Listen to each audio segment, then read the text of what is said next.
सगळ्यात महत्त्वाचं म्हणजे जे आपले मराठी प्रेक्षक आहेत त्यांना सुरुवातीपासूनची टॅक्स म्हणजे टॅक्स स्लॅब जो आहे कर रचना जी आहे ती समजावून सांगा.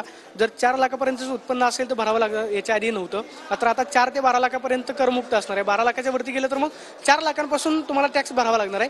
ती नवीन कर रचना कशी असेल, 12 लाखाच्या वरती 15 लाखापर्यंत उत्पन्न असेल तर किती टक्के टॅक्स असेल आणि 20 लाख ते 25 लाखाच्या मध्ये जर तुमचं उत्पन्न असणार आहे तर साधारणतः किती टॅक्स लागेल. हां, आता एकंदर तसं पाहिलं तर 7 मोठ्या स्लॅब्स यामध्ये नवीन रेजिममध्ये त्यांनी मेन्शन केल्या आहेत.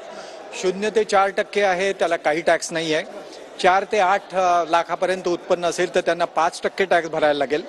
8 ते 12 लाख रुपयाचं उत्पन्न असेल तर त्यांना त्यावर 10% टॅक्स भरायला लागेल. 12 ते 15 लाख रुपयाचं उत्पन्न असेल तर त्यांना 15% टॅक्स भरायला लागेल. 15 ते 20 लाख रुपयाचं उत्पन्न असेल तर त्यांना 20% टॅक्स भरायला लागेल. 20 ते 24 लाख रुपयापर्यंत उत्पन्न असेल तर त्यांना 25% टॅक्स भरायचा आहे आणि 24 लाखाच्या वर जर उत्पन्न असेल तर त्यांना 30% टॅक्स भरायचा आहे. म्हणजे याच्यात नवीन काही स्लॅब रेट 25% सारखे पण त्यांनी इन्कॉर्पोरेट केले. हा एक नवीन बदल आपल्याला या दृष्टीने आपण लक्षात घेतला पाहिजे. कर चुकवण्यासाठी उत्पन्न जे आहे ते कमी दाखवण्याचे प्रकार यापुढच्या काळामध्ये घडू शकतात का? म्हणजे जे छोटे उद्योजक आहेत 12 लाखाच्या वरती तुम्ही असं म्हणालात की 12 लाखाच्या वरती जर 1 लाख रुपये उत्पन्न वाढलं तर 4 लाखांपासून कर भरावा लागेल 4 लाखांच्या टॅक्स स्लॅबमध्ये. तर मग उत्पन्न लपवण्याची जे काही प्रकार आहेत ते यापुढच्या काळामध्ये होताना पाहायला मिळतील. नाही, याच्यात आता तुम्ही 2 प्रकार करा. पहिला प्रकार आहे तो सॅलरीच्या संदर्भात आहे. सॅलरीच्या लोकांना 12,75,000 रुपयापर्यंत टॅक्स नाही आहे, कारण त्यांना 75,000 रुपये स्टँडर्ड डिडक्शन मिळणार आहे. पण इतर लोकांच्या बाबतीत मात्र 12 लाखाची रक्कम आहे, त्यामुळे त्याच्या मनात थोडंसं किलबिश येण्याची शक्यता नाकारता येत नाही.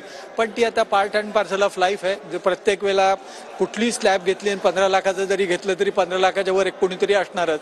त्यामुळे हा जो रूल त्यांनी जो मांडला आहे हा योग्य पद्धतीने मांडला आहे आणि मध्यमवर्गीयाचा नक्की याच्यातनं फायदा झाला आहे हे सांगायला मला अतिशय आनंद वाटतो. पाहतोय की नवीन कर प्रणाली जी अस्तित्वात आलेली आहे त्यामध्ये मध्यमवर्गीयाचा फायदा होईल. मात्र 4 लाख ते 12 लाख इथपर्यंत उत्पन्न असणाऱ्या करदात्यांना कर जे आहे तो भरावा लागणार नाही. मात्र 12 लाखाच्या वरती जर तुमचं उत्पन्न गेलं तर मग मात्र 4 लाखांपासून जो टॅक्स स्लॅब आहे तो त्याला भरावा लागेल अशी प्रतिक्रिया सातबाई सरांनी दिल्यास पाहायला मिळते. कॅमेरा पर्सन तुषार ननवरे, प्रदीप कापसे, TV9 मराठी, पुणे.